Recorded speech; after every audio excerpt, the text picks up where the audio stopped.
Welcome to Embedded. I'm Alicia White here with Christopher White. Our guest this week is Briana Morey, an electrical engineer at a company making stretchable wearable sensors. Before we get to talk to Briana, we do have the contest running where we are collecting numbers in order for you to win books. Collecting numbers. I know. Well, Christopher is no longer collecting them. He gave his away at our last show. I don't understand how that person... And got a direct hit from Roy. But yes, there are 2 books to give out, and if none of this makes sense, that's okay. But if it does make sense, send them in soon. Otherwise, somebody may take our numbers, and you have to send them in by October 1st. Hi, Briana. Thanks for talking to us today. Hi, thanks for having me. Could you tell us about yourself? So I'm an electrical engineer at MC10. I went to WPI to study electrical engineering for both undergrad and grad school. Prior to working at MC10, I designed high-power electronics for lasers and worked on robotics for semiconductor scribing robots and wafer handlers. So I've been at MC10 for about 4.5 amazing years. I've worn a number of different hats while I've been there, which has been great. I've had a lot of cross-functional exposure, so I've really been lucky to get to work with many, many insanely intelligent people at MC10. And I've been really lucky to have the opportunity to learn from all of them. Outside of work, I read obsessively, and I always have a project going on the side, whether it's building Tesla coils, or right now I'm actually renovating a Victorian house that was built in 1900.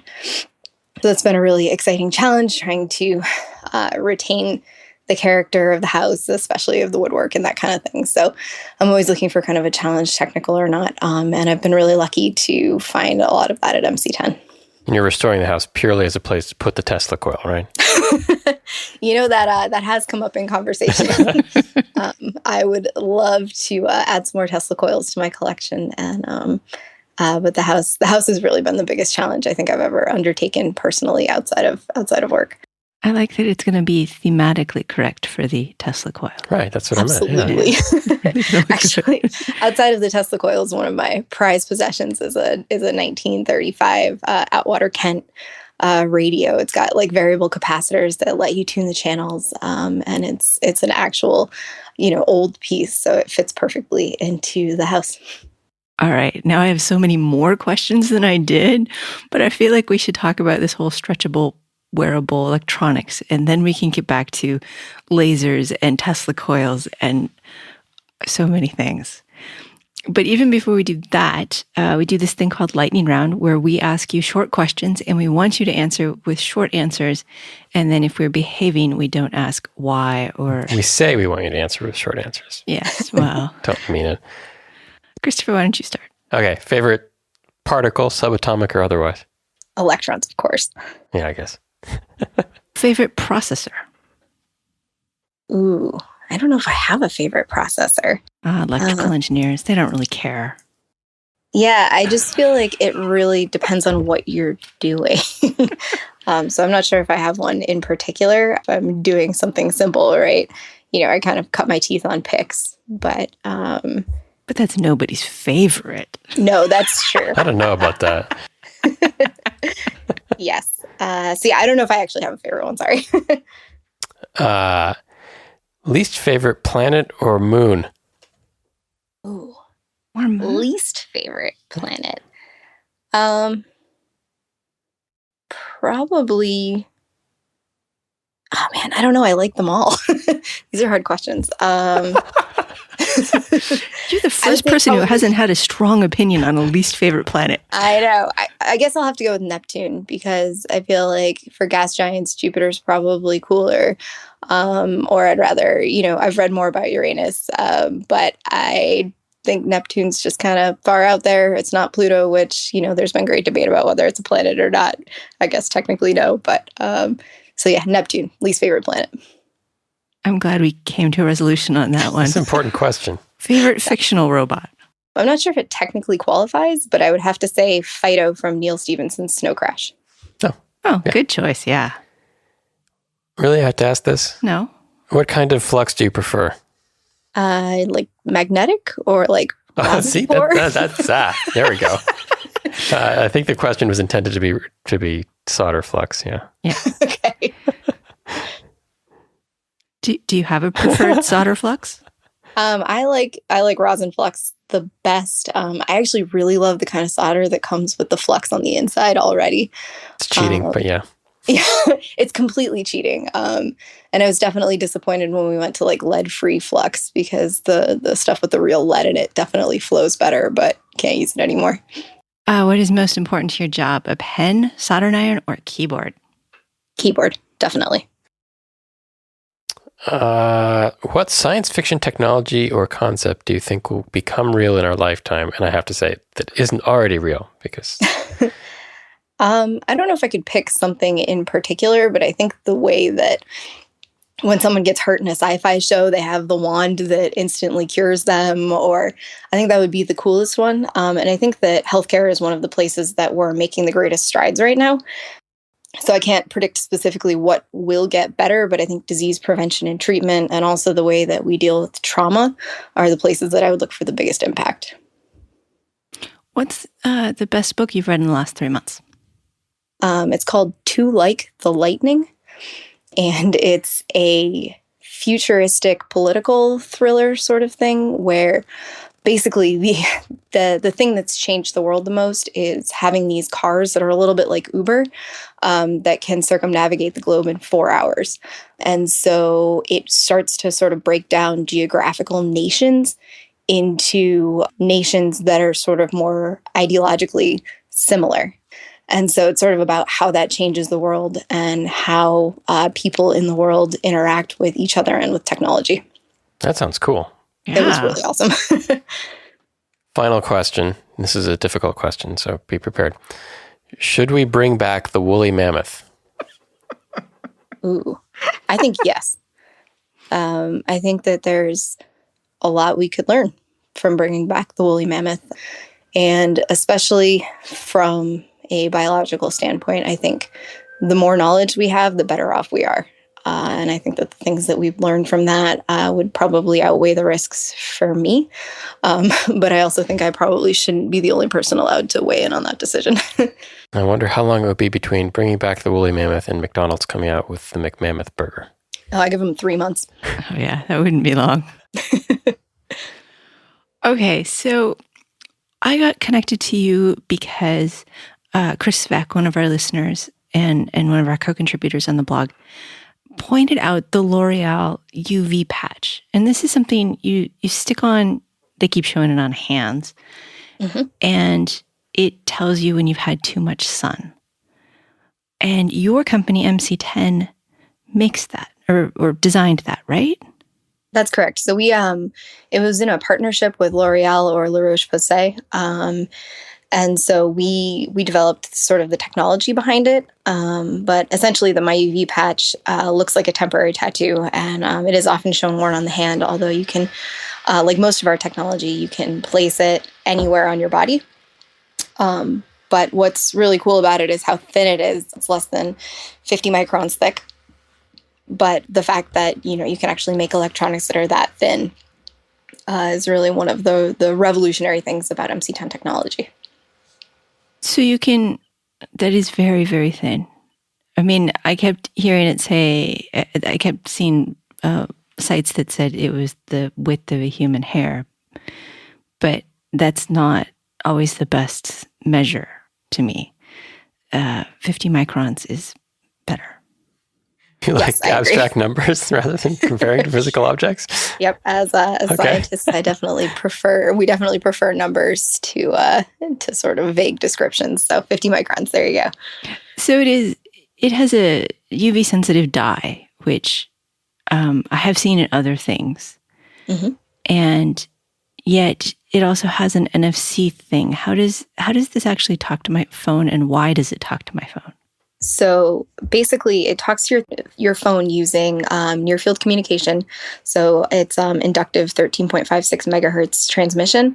And so basically, if your phone is NFC enabled, you can wave your phone over the patch, and that will open the app that will allow you to take a picture of the patch. And so the photosensitive dyes within the patch, when they're exposed to UV rays, there are different squares of color on the patch that will change to indicate different levels of sun exposure. And then there are a few squares on there too that will remain the same to sort of give the app a baseline comparison, so that basically everyone has a slightly different skin tone, right? So we're using the squares that don't change as a baseline for when you take that picture. So use the app then to take a photograph of the patch and then upload it to the app. And so it'll analyze the various shades of blue and determine how much UV exposure you've actually gotten. And so it'll offer suggestions on when to reapply sunscreen. Okay, so how do I apply sunscreen to it? Is that how it knows? Yep, that's correct. So you can apply sunscreen to the patch. It's so seamless with your skin, honestly. Like a lot of things, that are skin-based or whatever, they stick up. They don't feel like your skin. But this, you apply sunscreen to your skin and to the patch. And that way it gives you a more accurate measure of, has my sunscreen worn off? Oh, I went swimming.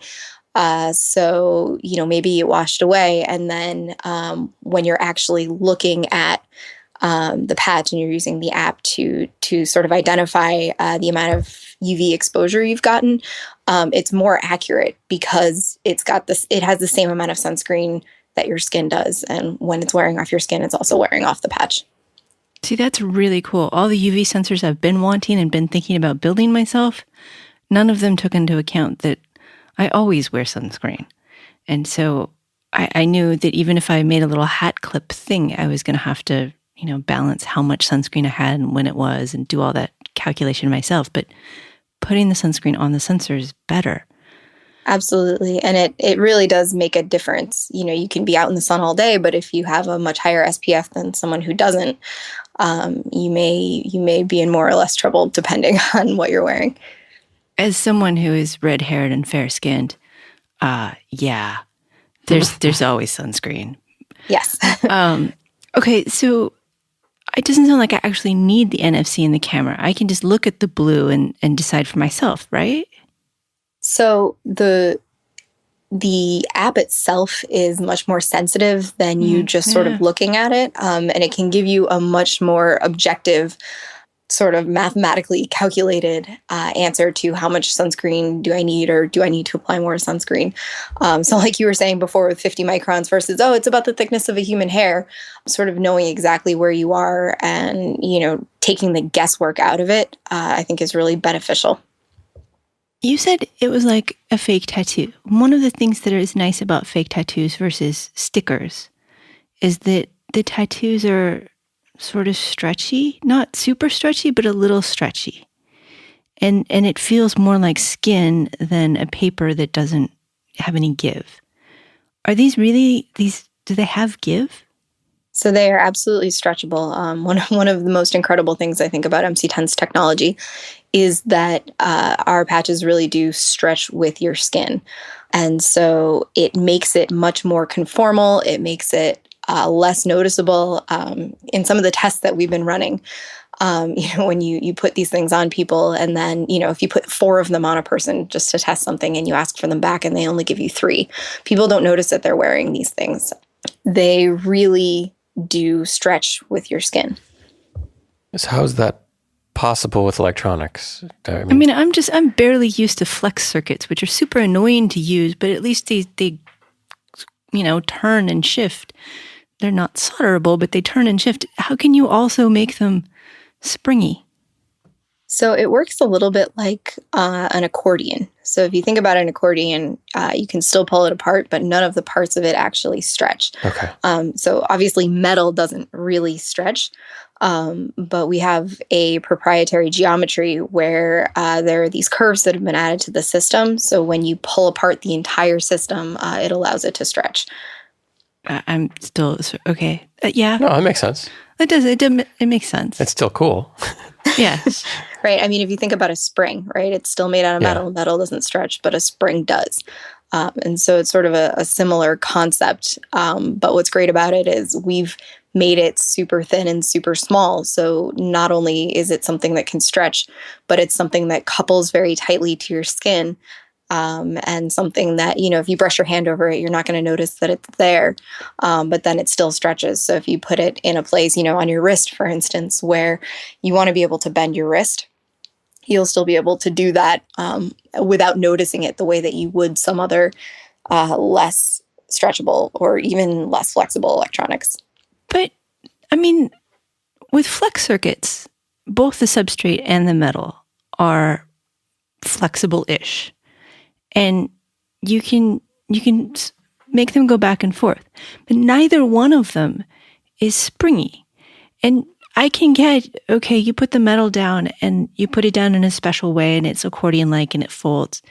But I'm still having trouble with the substrate. What do you put it down on that is also stretchy? I mean, are you really using fake tattoo material? So that's actually where the geometry comes in as well. So you can lay it down on a stretchable substrate, but essentially, right, you can't have.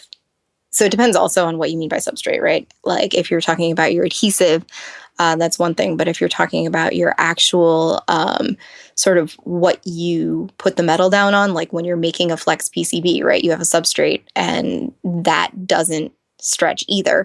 So the geometry actually works in both ways. So you have your substrate and your metal, and the geometry of both is important. Yeah, it would have to be. Okay, so how do you solder anything to this? Carefully. You absolutely can solder, but you have to use low temperatures. You have to be really careful with it. And usually do it off your hand, probably. In general. I can totally see me trying to solder something on my arm. Yes, I would advise against that as a general principle. But yeah, no, I think that if you looked at our labs, you'd find them pretty similar to other people's, to other companies where, our equipment's the same. But it's really the design that makes the difference. Well, I guess I am getting sort of accustomed to the flex circuits and how difficult they are to solder because they're so fragile and how low temperature solder is a thing, which is still boggling. But all right, that's weird. To sum up, what have we learned here? Some of this came out of research, MIT or University of Illinois research. Is that right? That's correct. So MC10 was partially founded by John Rogers, who at the time was working at the University of Illinois Urbana-Champaign. And so one of the advantages that I think we have is John Rogers' labs they continuously put out new technology, and his researchers are really at the cutting edge of flexible and stretchable technology. And so I feel like in corporations, right, you kind of have to pick a direction and stick with it. And, you can do a lot of really amazing research, but these researchers at the university are continuously trying new things and coming out with things that I've never seen before and that I don't think anyone has. And so some of our really incredible technologies have really come from his lab. So John Rogers' lab has just been, our connection with his lab has been an incredible thing. What else have you gotten from there? Well, so a lot of the physical form factors, some of the sensing modalities are things that were tried there first. And then for us to sort of take that and run with it has been really helpful in kind of keeping MC10 on the cutting edge. So is MC10 usually a consulting company? Are you a design company? Are you an ideas company that outsources manufacturing? If I wanted to hire MC10, what would I be hiring them for? So we're actually making products. So it's not that we're a consulting firm. It's not that we do design for other people in general. We've actually just released a new product called BioStampRC. Right. BioStampRC is a research solution for collecting physiological data. And so it's targeted at the academic, clinical, nonprofit, commercial researchers who are basically, if you're looking to gain more understanding about the biometrics of the human body, this is probably the thing for you. So we definitely are looking to put out products, have things on the market. And so it's not so much that you would hire MC10, it's that you would buy MC10 products. You remember when I had a project about a year ago, and I'm talking to Chris. Sorry, Briana. I know we just met. And I had to do accelerometer and gyroscope placed on a body, and then send data back over BLE and make them pretty graphs, and so that they could teach people how to play basketball. Right. Well, apparently now they just buy MC10's product. Oh. That's exactly it. And there are a lot of researchers who are doing sports related things where, they want to understand how your golf swing has changed, or, maybe you've hurt yourself and you're trying to get back on the ski slope and they want to see, how your skiing has changed, and how your abilities have changed. So we definitely have researchers all over the country who are looking at a variety of different things where, the possibilities are sort of limitless, where, you can look at the way people move, but the way people move really is the way people live. And so we're sort of trying to help researchers gain more understanding into what that looks like, not just in the lab, but out in the world. When you go home or when you are on the ski slope, you're not sort of constrained to a lab. So you have the accelerometer and gyroscopes, the 6-axis inertial device that seems ubiquitous now, but you also have the electric biopotential. So you're reading. Yeah, that's correct. So you're reading muscle activation, basically? Exactly. Okay. So we can look at muscle activation signals. So essentially when you flex a muscle versus when you're not flexing, and sort of how much you're flexing that muscle, how much you're using it, we can see that signal. And it also works for measuring things like heart rate, because essentially that's also a biopotential. Have you ever tried to use it and not moved the muscle? Like, I've heard, and this is just totally a crazy idea. Last week I would have said it was a wackadoodle idea, but this week it's a crazy idea where you do get some biopotential when you think about moving muscles. Sorry, this is totally off topic. I'm just curious. No, that's not something that I have personally tested. Okay, so I'm going to need a whole kit. Yeah, I mean, if that's something that you wanted to try, right? I mean, so one of the really cool things about BioStampRC is that you get the raw data as the researcher. So if that's something that you wanted to look at and you wanted to say, okay, you're going to think about moving this muscle and not moving it, that's something that you could look for. It's not something that we've looked at, but you are getting the raw signal, which is something I think really differentiates MC10, because there are a lot of devices out there that have an accelerometer, that have a gyro, but what they give you is something like step count, activity level, heart rate, whatever it is. But they don't give you the raw data. They don't say, okay, whatever it is that you're interested in looking at, here's the raw signal. You can see the raw accelerometer, the raw gyro, and the raw biopotentials, and then you can decide what your application is, and look at it with greater acuity than you would with one of these other devices. And this is a BLE device. I mean, Bluetooth Low Energy. That's correct. So it's actually an end-to-end system. So you have these super flexible, stretchable patches that you can put anywhere on the body, whether you're trying to target a muscle location, or, you can put it on the tops of your feet, you can put it on the backs of your hand, you can put it pretty much anywhere on the body. So the sensor is kind of one component. And then it actually has a wireless inductive charger that comes with the system. And then the adhesive stickers are actually separate. So you can keep reusing the sensor and just replace the adhesive sticker. It seems like beyond sports, there's a whole bunch of applications in medicine too, where well, even as an input coming device. to mind, Parkinson's, monitoring Parkinson's patients for tremors or things like that. It seems like, there's a ton of things you could do with that. I want to stick one to my forehead and make people believe that I can do things with my mind, but it's just me tilting my head back and forth. Okay. You could definitely try that. But Christopher, you're absolutely right. I think I think that sort of what you're talking about, and the applications are sort of limitless. So if you're a researcher and you want to understand better how a Parkinson's patient moves, or someone who moves differently, or who moves differently from the way that they used to move, for whatever reason, whether that's a disease or an injury, that's sort of the style of research that you could conduct, because you can actually look at those muscle signals, those Excel signals, those gyro signals, and say, okay, 3 months ago, you look different. Or, when I took this measurement in the lab, you look one way, but then when you go home, you look another way, which is absolutely something that we've seen. So, oh, yeah. I feel like you need a stretch sensor.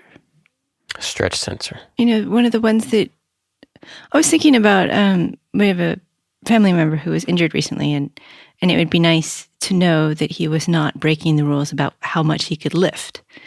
And one of these that would send an alarm that said, okay, you got to, 3/4 of your limit, and you can't lift any more than that. That's a stretch and strain kind of sensor. That would probably be more like a strain gauge.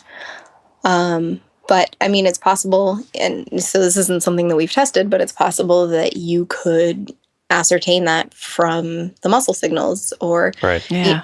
And so one of the problems that we've had at MC10 is that there are so many incredible things that you could potentially do with this, and so sort of picking one to sort of go with has been hard. But I think what's really cool about having this available to researchers is that's something that people could use our sensors to find that out.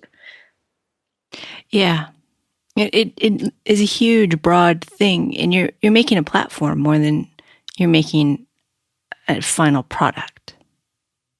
Right? I mean, it's a little bit of both, right? Okay. It's definitely a platform, but the versatility, I think, is what makes it most appealing to researchers, because a lot of times, right, if you want to really delve into something, there has to be something that exists that can get you the data. And so, a lot of the tools that are available are highly specific, and you need a tool that's been developed specifically for this use case or this data stream. And so the BioStampRC, it's specific in the signals that it gets you, but it's really versatile in where you can put it and what you can look at. And so they're really, the possibilities are sort of endless. Well, this has a battery, so it's not NFC, not like the patches. 15 milliamp hour, I think is what it said. And it is encased, which makes sense because you couldn't reuse it if it was the tattoo-like material. But it's still pretty small, like maybe sticking two Band-Aids on one on top of the other. Is that about right? Yeah, that's about right. So, and the battery, it is a 15 milliamp hour battery. And so a lot of that, so what's nice about it having a battery and being Bluetooth enabled is that it doesn't leave you tethered to sort of a base station or anything like that. So in addition to the sensors, we have an app that runs on a tablet. And so with the app, you can kind of use it like a remote control, where you can look at the signals, you can stream them live and say, okay, this looks like what I expect it to. I'm in the right location. I can see the signal I'm looking for. And then you can just hit start recording.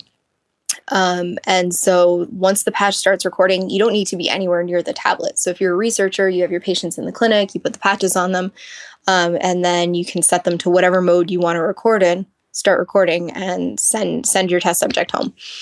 And so in that way, you can get data that's not tethered to any specific device. People can go about their daily lives. They barely notice they're wearing them. And you can get data that's more inherent to the way they really move. And then when they come back to your clinic or your lab, you can turn the patches off, remove them, and then download that data. And so we also have a web portal where you can set up your study ahead of time and say, okay, these are the things I want to look at on these patients. These are the activities I want them to complete. These are the questions that I want them to answer. So you set up your study ahead of time, And then when you get your patches back, all of your data is available via that web portal. You can download your data, you can look at it on the MC10 dashboard, and actually make comparisons to, what different sections of the data look like. That makes sense. So usually when we do these things, when we have wearables and even adhesives or things stuck to people as they're doing sports, which sadly I do know something about. And by the way, I am terrible at basketball. The engineers are usually the first guinea pigs. How many sensors are you wearing right now? Actually, 3. We definitely are our own guinea pigs. I've spent a lot of time wearing sensors, and other people in the office have worn even more probably. But it's actually been a pretty great experience because you want to make sure that whatever you're going to ask other people to wear, that you've spent a lot of time wearing yourself. And it's helped us work out some of the kinks. And it's also helped us really sort of understand the experience and make it better. And it's also been a really awesome team building thing sort of inside the company because it's something that we're all really invested in, collecting data, making sure that the wear experience is great. And so having everyone sort of on the same page and working together and trying to collect that data has been a great experience. It's actually really fun. So what has been the most difficult part of developing the system? That's a really good question. So we've had a number of challenges, but I think, the initial challenge, right, the IP that MC10 was founded on is continuing to develop thinner, more flexible wearable computers. So sort of getting away from that rigid mindset of, electronics have to be rigid and trying to sort of push the boundaries of how thin, how small, how stretchable can we make things. There's been a lot of testing behind that, reliability, both on and off the body, so bench testing and on person testing. So that's definitely been a challenge. And then once we sort of established flexibility, we need to make sure that it stays coupled to a person's body in order to capture movement. So we've done a ton of development work on the adhesive sticker. Yeah, adhesives are a pain. I mean, they're just really annoying. And they are definitely challenging, but we've really had to balance finding an appropriate adhesive strength that leads to durability, accurate data capture, especially if you're capturing those biopotentials, right? You need to make sure that your electrodes are really tightly coupled to the skin. But then kind of on the flip side, you also, and maybe even more importantly, need to make sure that your adhesive doesn't irritate or harm the skin. So looking at making sure that your materials are biocompatible and sort of studying the interaction between your adhesives and human skin has been critical in our development process. So that's been a big challenge. And then one of the other things that we've really spent a lot of time on is, right, we're collecting all of this data and it needs to be stored and managed. So sort of managing and organizing vast amounts of data in the MC10 cloud has been sort of an ongoing challenge. And it's definitely an area where we are continuously improving in efficiency and in usability. So we've got this amazing software team, which has been really integral in creating this sort of end-to-end system. Because if you have all this data, but you can't look at it or you can't manage it or you can't, sort of do the analysis you need to do, it's not very useful. So making sure that the physiological data that the researchers are collecting and that we're collecting internally is easily accessible, is displayed in a way that's useful and makes sense. They've done a really great job putting that all together. all of my security worries are going off right now. But I know you're the electrical engineer and I shouldn't ask you about BLE encryption strategies. Sure. And I mean, one of the other things too is we don't really collect any identifiable data. Yeah. So there are a lot of concerns that we don't necessarily have to, or a lot of challenges that we don't necessarily have to overcome because we're not collecting people's names or anything like that. It's really just raw data. I'm sure somebody somewhere could figure out a way to let me put my black hat on. link your nervous twitching of your leg with oh no, identity. I was thinking, well, big names, sports stars, right? would be identifiable. And never mind. Well, this person dunked at 3:30 p.m. on Tuesday, so it's got to be this guy who I was watching on TV. That's not a challenge we've had yet to face. But So these, do you do a lot of work in the medical space with these? So we're definitely thinking about things sort of in those terms for the future. But I mean, anytime you're looking at putting things on people, there are definitely things that you have to think about.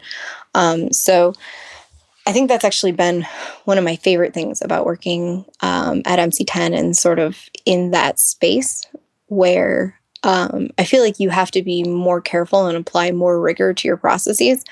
And I feel like back when I was doing more consumer-based things, you kind of need you need something to be good. But when it comes to something like this, I think in this space, you need to make sure that you know what you have, who built it, with what materials, and when. And so when you test something, making sure you know exactly what thing you ran which test on, and really kind of understanding what you have is so critical. And I actually really like that element of it because I think it sort of leads to more rigorous testing. It makes people be more careful, more sure of their results. And there really is a lot more rigor that goes into testing and making sure, here are our requirements. Did we meet our requirements? And really carefully following sort of a product development pipeline. So it's in other industries, these are definitely considerations, sort of. But in our industry, they're really strong requirements, and I sort of like understanding that structure. Yeah, I like structures like that. You've mentioned that you enjoy working at MC10, and I think before the show you told me you were hiring. Do you want to do a little pitch? Sure. So I've really enjoyed my experience at MC10. I've been there for 4.5 years. And one of the coolest things for me has been that I've really gotten to wear a bunch of different hats. So I think I mentioned before, I've just really had a lot of cross-functional experience, which has been awesome.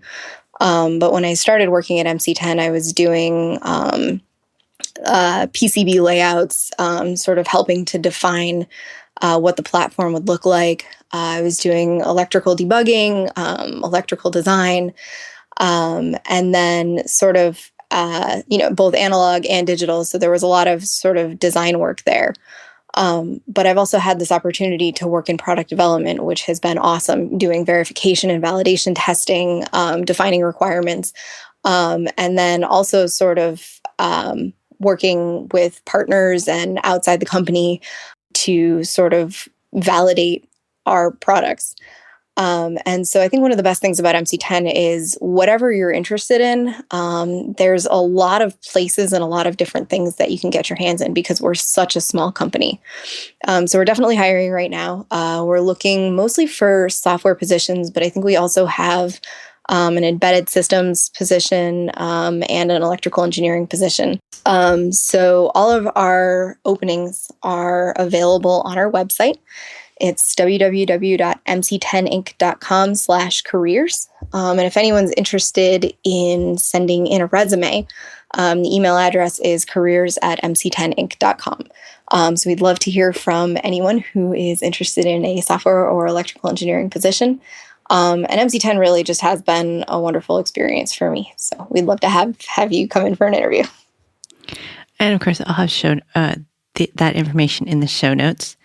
The email is on their website, so I won't include that one. I don't think we've mentioned where they are. Oh, that's a good idea. Are you in Boston? Yeah, so we are located in Lexington, Massachusetts, which is about 25 minutes outside of the city. And we actually have only been there about a year. We were in Davis Square previously in Cambridge, but we've been there about a year, so we've got this new big awesome office space with ping pong tables and a climbing wall and meditation space. So the best part actually though is we have tons of lab space.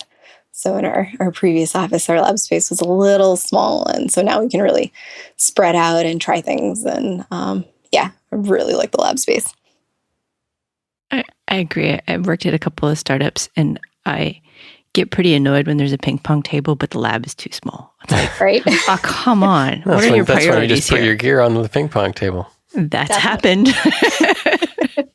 Well, I think we definitely have our priorities in the right order. We have a ping pong table, but we also have a ton of lab space. So I have a question from a friend at WPI, except I don't understand the question. So can you tell me what are wedge rats? So wedge rats were the kids who hung out in, it was sort of a wedge-shaped lounge between Morgan and Daniel's dorm halls. And so later on, they moved to a new space in the new campus center, which was dubbed the Octa Wedge because it was an octagonal room.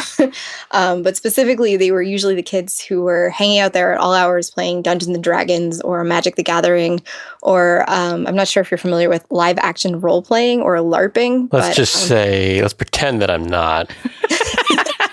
So it usually involves it's sort of a Dungeons and Dragons like thing, where it's sort of acted out instead of, being conducted on a tabletop. So there are a lot of foam swords. Your magic missiles are made out of bean bags, and you can throw them at people. And so the group of kids that were usually heavily involved in those sorts of activities hung out in the wedge. And so I'm not exactly sure where the name came from, but, or if it was sort of self-imposed, but they were known as the wedge rats. And so they could be seen all over campus, but if you ever really wanted to find them, going to the wedge between Morgan and Daniels was the place to go. I remember tripping over LARPers trying to get to dinner more than once. Oh, yeah. Yes. Okay, so now that has been explained, it sounds like I already know the answer of, are you a wedge rat? I was not a wedge rat. I definitely had some pretty nerdy hobbies, especially in college, but and I did live in Morgan my freshman year, so the wedge was between me and the dining hall, so I definitely spent some time there, but I would not self-identify as a wedge rat. Wedge rat sympathetic. Yes. You mentioned working on lasers. Christopher, do you have any laser questions? I just want to hear all about it. Well, I've worked on lasers in the past, but mostly from a control side. Cool. And you mentioned the power supplies, and that was always an area that fascinated me, but it may depend on what kind of lasers you were working on, how interesting that is. The ones I worked on were kind of boring. They were diode pumped fiber lasers. So it was kind of, you flip a switch and the power supply does its thing. But there were the other kinds that were the big flash lamp pumped ones. Those always fascinated me because you need a lot of power to drive those. So did you work on all kinds of lasers, or tell me about what you did? Yeah, so my company was, it was JPSA Laser. They actually got bought out by IPG Photonics. Oh, all right. I know all about IPG. Oh, there you go. So we made mostly excimer lasers, which are UV, but we also did some work with DPSS lasers. But excimer was really the big thing. But they were pretty high power. So I definitely did a lot of high powered, power design. And so that was really cool. The design considerations for high power stuff are completely different from sort of the small scale stuff that we do at MC10. But it's funny because in college I used to build Tesla coils, and then going from building Tesla coils to building lasers was not a big difference. The technology is actually very similar, right? You're sort of stepping up voltage. And then you need it to fire at a specific frequency. And so there were a lot of skills that translated pretty well. Yeah, one of the challenges we had was we needed to deliver short pulses, but they needed to be of fixed energy. So we had to kind of monitor the power output of the laser over time to make sure that we weren't over-delivering. And that was easy enough with the solid-state lasers. But once we moved to CO2 lasers, that got really challenging because they don't really behave. Yeah, there were definitely a lot of challenges there, and we were using them for semiconductor scribing. Okay. So you specifically, we did a lot of sapphire, some silicon, But one of the challenges is you want to make sure that you essentially hit it hard enough to cut it, but you don't want to sort of burn a giant swath through your wafer, because if you're inconsistent or if your sort of path is too wide, you end up losing a lot of material, and it's expensive material. And then you can't put as many LEDs or chips or whatever on your wafer. So that was definitely one of the design challenges, is just making sure that your power output was both, consistent and where you wanted it to be. What? Oh, I'm sorry. Lasers. They were cool, but I'm not quite sure what you two are talking about. Lasers. Yeah. Well, I mean, lasers. So one of the big reasons I actually stopped working on lasers and started working at MC10 is lasers are super cool. But I think what I do now is actually cooler. And the reason for that is, we've kind of known how lasers work for 50 years. Forever. Forever. It's a pretty well understood technology. And so I've actually really enjoyed sort of the design challenges at MC10, because we're doing things that no one's ever really done before. We're making things, thinner, smaller. And with that comes a number of challenges, like making things more power efficient, right? If you need something super tiny, you don't want to have a huge battery on it. And if you're not going to have a huge battery, then you need to be really power efficient. So I think that the design challenges that we faced at MC10 were, to me anyway, more interesting than doing stuff with lasers. But the lasers are definitely pretty cool, but I think this is cooler. In the last week, I have seen 3 or 4 different articles about power generation, either stole from my question. Heat from skin or from fish scales. That one I totally didn't get, but it was neat. Wait, what? Fish scales? Yeah, they were generating power, rubbing fish scales together. You were just moving, and it didn't make any sense, but it was kind of cool.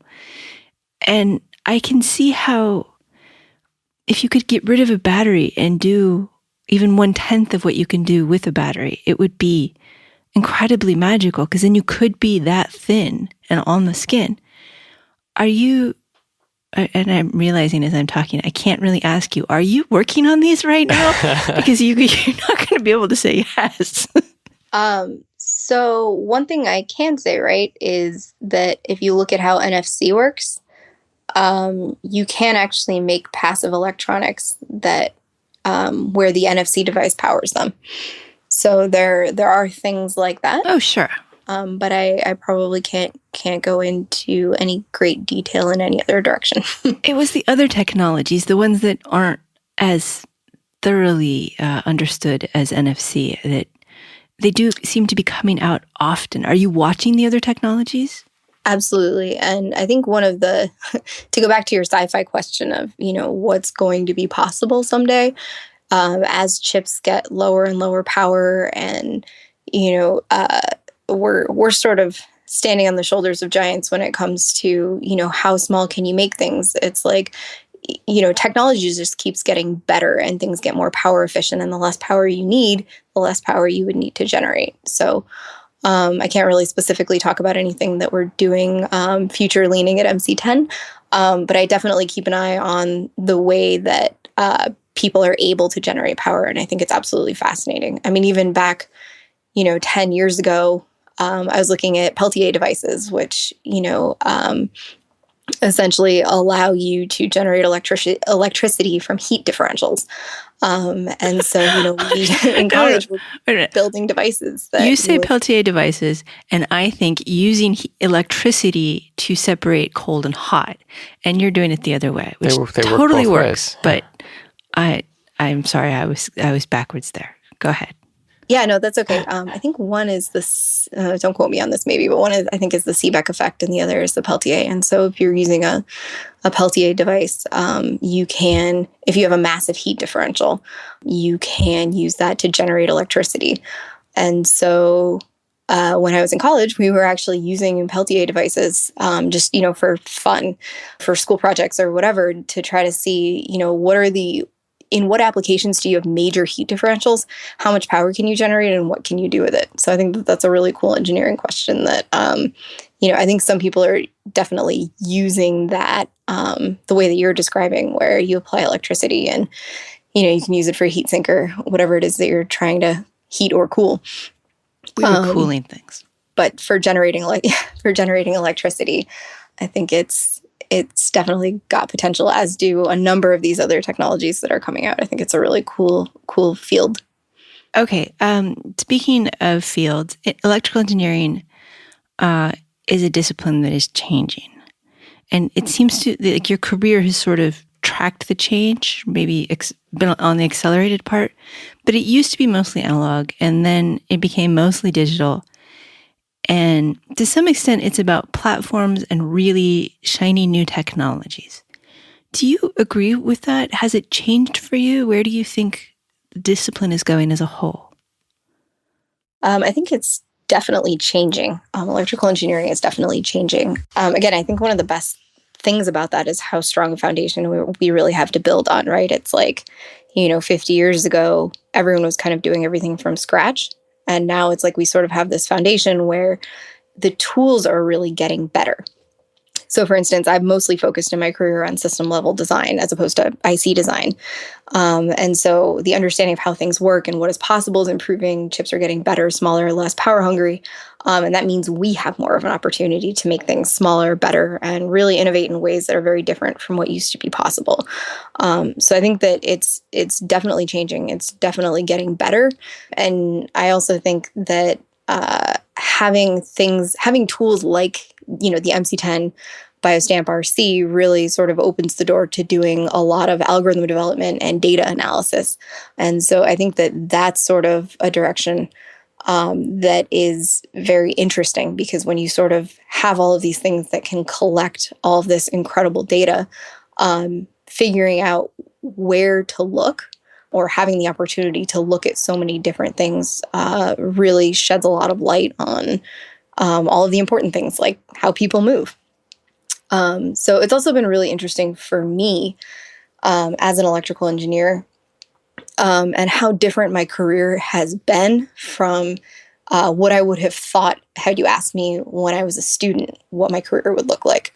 I feel like when you're in school, you think you'll spend your whole career designing circuits, laying them out, testing them. And for some people, I'm sure that's true. But for me, it's been really cool to have a technical background, but also sort of get to see how a company fits together, to get exposure to how requirements are defined, the whole product development process, doing verification and validation testing, essentially making sure that you know what you have, that it does what it's supposed to do, and that what it does is the right way to solve the problem that you set out to solve. But it's completely different from what I thought I was going to be doing. And I think that's actually a good thing for me, just because I've gotten to see so many more things and sort of come to understand how everything fits together. So that's been really cool, even if it wasn't quite what I expected. That's one of those things that comes from working at small companies, getting to see, all aspects of it, or being forced to. Absolutely. For me, it wasn't as much forced. I think I'm really lucky to have sort of had that opportunity and, sort of get to wear all of the different hats. And I've been lucky, too, that I've had a lot of really great mentors in my career who have sort of made sure that I've gotten to have those experiences. So I'm very grateful for that. You haven't mentioned manufacturing much, but I imagine manufacturing these patches is non-trivial. Yeah, you can't just go to a PCB house and say, make it like this. Yeah, that is definitely been a major challenge, is sort of designing for manufacturability, finding the right people to work with, and figuring out sort of what you can do, what you can't do, what you can do, but you need to do a little differently than you thought. So manufacturability is definitely a major challenge in this field. And I probably can't get into too much detail on how we do that, sort of the secret sauce there. But it is secret sauce. It's not something, you're not going to have somebody undercut you by going to random production house and saying, oh, give us this method. Yeah, it is definitely a little more complicated than sort of your run-of-the-mill rigid PCB, that's for sure. Well, I think we're almost out of time. Christopher, I believe you have another question. Yes. If someone were interested in making Tesla coils, how would they go about learning to get into that? And that is a would really you good advise question. them to stay away lest they blow themselves up? And what would you advise their wife if she was not entirely in favor of it, but wouldn't mind having a Tesla coil? So I think safety is very important. And so before I even started reading up on Tesla coils, I would start by reading about high voltage safety. And so I was very lucky to have a professor at WPI, Professor Alex Emanuel, who was absolutely amazing and super helpful when it came to making sure that we were kind of doing things safely and pointing us to good resources. But I think actually one of the hardest things is sourcing your materials. When we were building them, and as far as I know, current knowledge also suggests that you want to start by getting some neon sign transformers. And then kind of taking it from there. But there are a lot of great websites these days, even more so than there were 10 years ago, where you can kind of buy all of the pieces that you need to actually put together a Tesla coil. So the internet's a great place, and don't be afraid to get creative. There's a part of a Tesla coil called a corona ring. And so when we were building ours, a lot of people take a styrofoam ring and wrap it in aluminum foil. And basically what the corona ring does is it protects the top of your secondary coil. Because if you have an arc to the top of your secondary coil, it'll basically burn through the insulation on your mag wire and short your secondary coil all the way down and completely ruin it. So you put this corona ring around the top, so that if there are any arcs that don't go to where you expect them to, they'll go to this corona ring that's at the same potential as your sphere or your point or whatever it is you're trying to connect to. So for us, instead of wrapping a foam ring in aluminum foil, we wanted something that looked cooler. So we actually convinced a local muffler shop to bend, weld, and grind down a piece of muffler pipe. So that our corona rings would be made out of like this real heavy, solid metal. Huh. And they did it and it came out amazing. So I think the real thing was for us, there were definitely some places where we had to get creative, where we couldn't find something. We couldn't find something in time for this big show we wanted to put on, this spark party at WPI that we wanted to put on. But we were able to sort of find some local people to help us out. And our professors were super supportive. So that was awesome. Do you have more Tesla coils planned? Maybe when I finish this house. Renovating a house has been taking up most of my free time for a long time, and there are definitely a lot of ways we've had to get creative here too. But so maybe when the house is a little bit more finished, I've always kind of thought about having a few more giant Tesla coils hanging around. So definitely possible. And I actually recently acquired some new neon sign transformers. So it's definitely in the back of my head. Maybe I'll just start with a Jacob's ladder. That's actually a great place to start because it really sort of gets you thinking in high voltage and gets you thinking about kind of what's possible and more used to using the equipment. But just be safe, ground anything out before you touch it. Keep in mind that your capacitor banks actually do hold a lot of charge. So, even if you think they're fully discharged, touch them. Throw them in the bathtub first. Yeah, exactly.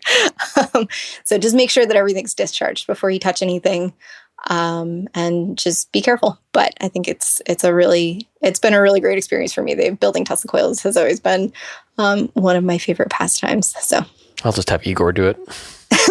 There you go. All right. I think we could talk about Tesla coils for a lot longer. But so that we can all get back to our weekends, Briana, do you have any last thoughts you'd like to leave us with? Just working at MC10 has been a really unbelievable experience for me. I've really enjoyed my time there, and we are definitely hiring. So if you're looking for something new, something in Lexington, Massachusetts, email careers@mc10inc.com with your resume, or check out the open positions at www.mc10inc.com/careers. All right. Our guest has been Briana Morey, Senior Electrical Engineer, Clinical Development and Product Validation at MC10 Inc. Thank you so much for being with us. Thank you. Thank you to Christopher for producing and co-hosting. And of course, thank you for listening. Hit the contact link on Embedded FM if you would like to say hello, sign up for the newsletter, or subscribe to the YouTube channel. So now we have a final thought, this week from H.P. Lovecraft. Pleasure to me is wonder, the unexplored, the unexpected, the thing that is hidden and the changeless thing that lurks beneath superficial mutability. To trace the remote in the immediate, the eternal in the ephemeral, the past in the present, the infinite in the finite, these are to me the springs of delight and beauty. Embedded FM is an independently produced radio show that focuses on the many aspects of engineering. It is a production of Logical Elegance, an embedded software consulting company in California. If there are advertisements in the show, we did not put them there and do not receive any revenue from them. At this time, our sole sponsor remains Logical Elegance.